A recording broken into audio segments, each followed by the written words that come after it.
This is the Lone Crater YouTube. We hope this video helps.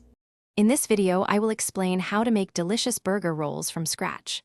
First, let's gather our ingredients.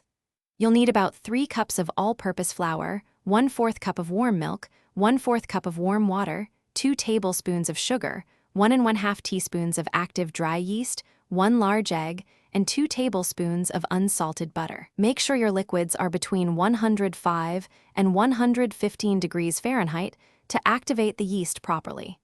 This precise measurement ensures a perfect texture. Once your ingredients are ready, it's time to mix. In a large bowl, combine the warm milk, water, sugar, and yeast. Let it sit for about 5 minutes until foamy. Then, add the flour, egg, and softened butter. Mix until a shaggy dough forms, then turn it out onto a lightly floured surface. Knead the dough for 8 to 10 minutes. You're looking for a smooth, elastic texture that springs back when gently poked.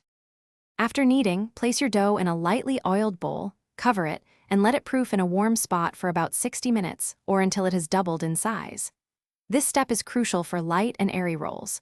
Once proofed, gently punch down the dough and divide it into 8 equal pieces. Each piece should weigh approximately 3-5 ounces. Shape each piece into a tight, smooth ball, tucking the edges underneath to create tension on top. Arrange your shaped rolls on a baking sheet lined with parchment paper, leaving some space between them. Let them proof again for another 30 minutes. Preheat your oven to 375 degrees Fahrenheit. Before baking, you can brush them with an egg wash for a beautiful golden crust. Bake for 15 to 18 minutes or until golden brown. Once out of the oven, brush them with melted butter for extra flavor and shine. For other great deals, including the Shark AI Ultra Robot Vacuum, check the description below. Thanks for watching. Consider subscribing if we helped you.